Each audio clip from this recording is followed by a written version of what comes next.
के नाम से जो गांव के विकास के लिए और श्रमिकों को रोजगार के लिए योजना चल रही थी बरसों से,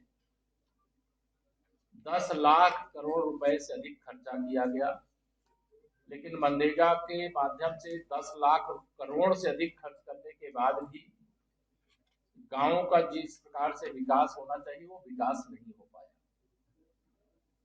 भ्रष्टाचार के इस दानव का अंत होना चाहिए था, क्योंकि मनरेगा का मतलब भ्रष्टाचार हो गया। और भ्रष्टाचार करने वाली जो कांग्रेस है, जिसे मैं भ्रष्टाचार की जननी कहता हूँ, वो ऐसी ही योजनाएं पहले बनाते थे, चाहे वो मजदूरों के नाम पर बनावे, चाहे गरीबों के नाम पर बनावे, चाहे किसानों के नाम पर बनावे, चाहे महिलाओं के नाम पर बनावे। उनको भ्रष्टाचार करने की छूट होनी चाहिए, तभी वह योजना चलती थी। और आप सब अवगत हैं कि कांग्रेस की जब देश में सरकार थी, राजीव गांधी जी प्रधानमंत्री थे, उन्होंने संसद में खड़े होकर के कहा था कि हम जब दिल्ली से 1 रुपए भेजते हैं तो जिसके पास भेजते हैं उसके पास 15 पैसे पहुंचता है और 85 पैसे बीच में गायब हो जाता है। लेकिन 2014 में माननीय नरेंद्र मोदी जी के नेतृत्व में भारतीय जनता पार्टी की देश में सरकार बनी और हमारी सरकार दावे के साथ कहती है हम 1 रुपए भेजें, चाहे 1000 भेजें, चाहे 1 लाख भेजें, जितना जिसके नाम पर योजना बनती है, जितना जिसके पास पैसा पहुंचना चाहिए उसके पास उतना पैसा पहुंचता है। हमने भ्रष्टाचार मुक्त सिस्टम बनाने का संकल्प लिया है और हमारे प्रधानमंत्री जी ने कहा भी था कि न खाऊंगा और न खाने दूंगा, और जिसने भी खाया है उसकी भी जांच कराएंगे और एक भ्रष्टाचार से एकत्र किए गए पाई पाई वसूल करके फिर से देश की और देश के गरीबों की भलाई में लगाने का काम करेंगे। तो आज जो मैं आया हूं यहाँ पे, विकसित भारत गारंटी फॉर रोजगार एंड आजीविका मिशन ग्रामीण अधिनियम जो बना है अभी संसद के बीते हुए सत्र में, उस अधिनियम का कांग्रेस, समाजवादी पार्टी और कांग्रेस समर्थक जितने दल है वो विरोध कर रहे हैं। उनका भ्रष्टाचार बंद होने वाला है। मैं आपके माध्यम से अपने विशेष तौर से श्रमिक भाइयों को बताना चाहता हूँ, मनरेगा में 1 वर्ष में 100 दिन के काम की गारंटी थी, लेकिन जी राम जी जो नया अधिनियम बना है इसमें 125 दिन काम की गारंटी है, अर्थात रोजगार में कोई कटौती नहीं की गई। पहले गांव का विकास कागजों में होता था, धरातल पे अगर विकास होता तो 10 लाख करोड़ में से जैसे स्मार्ट सिटी है वैसे स्मार्ट गांव बन जाते। लेकिन जो जी राम जी अधिनियम आया है, इस अधिनियम के माध्यम से आने वाले समय में स्मार्ट सिटी के तर्ज पर हमारे स्मार्ट गांव बनेंगे और भ्रष्टाचार कोई ना कर सके, ओवरलैपिंग ना कर सके, कोई गड़बड़ी ना कर सके।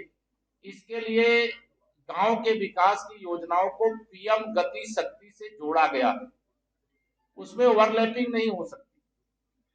तीसरी बात, हमारे जो गांव हैं, बहुत सारे गांव अच्छी तरीके से विकास कर चुके हैं, बहुत से गांव ऐसे हैं जिनका बिल्कुल विकास नहीं।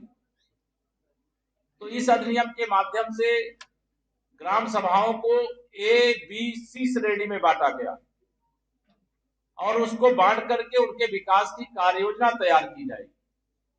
अभी भी 10 लाख करोड़ खर्चा करने के बाद भी हर गांव में जल निकासी का जैसा प्रबंध होना चाहिए वैसा प्रबंध नहीं है।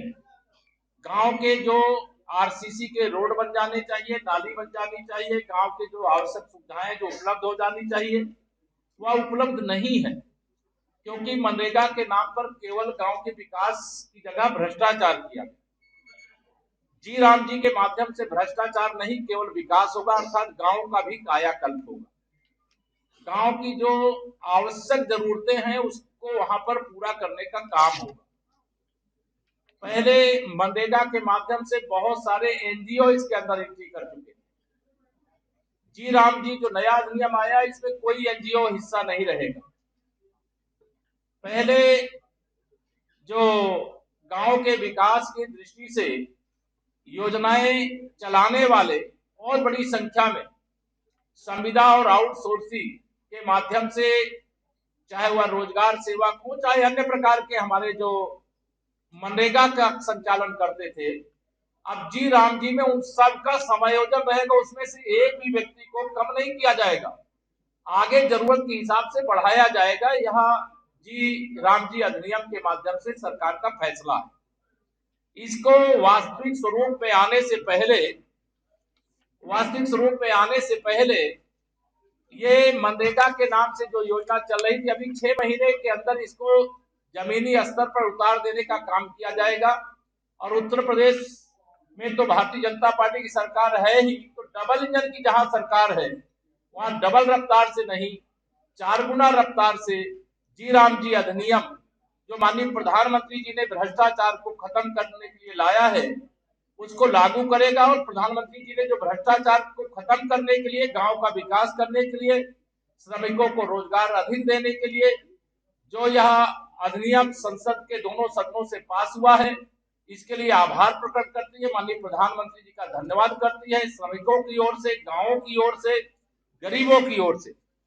इसलिए ये जो आप सबके ध्यान में रहे, जब जी राम जी कहते हैं तो चूंकि कांग्रेस हो, चाहे समाजवादी पार्टी हो, चाहे टीएमसी हो, इन सबको जी राम जी से बड़ी नफरत है। राम जी का नाम आ जाएगा तो उसका विरोध इनको करना, जबकि राम जी का नाम इसमें केवल विकसित भारत जी राम जी बिल 2025 है। इसमें बी फॉर विकसित है, बी फॉर भारत है, जी फॉर गारंटर फॉर है, आर फॉर रोजगार एंड, ए फॉर आजीविका, एम फॉर मिशन और ग्रामीण फॉर जी। इसी के कारण से विकसित भारत जी राम जी इस एक्ट का नाम पड़ा है।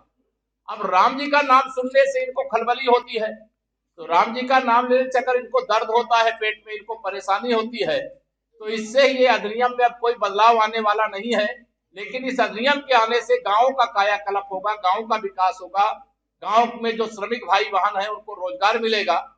लेकिन इसमें एक अच्छी व्यवस्था ये की गई है इस अधिनियम में, पहले 100 दिन रोजगार के नाम पर जो हमारे श्रमिक भाई बहन है उनको 365 दिन इंगेज रखने का प्रयास होता था, लेकिन इस अधिनियम में यह व्यवस्था की गई है कि जिस राज्य के अंदर जैसी जरूरत हो, वर्ष में 60 दिन वह जी राम जी अधिनियम में वो काम पर ब्रेक लगा करके किसी कार्य को बढ़ावा देने के लिए, उसके लिए पर्याप्त मात्रा में श्रमिक भाई बहन उपलब्ध हो सके, इसलिए 60 दिन का ब्रेक रहेगा।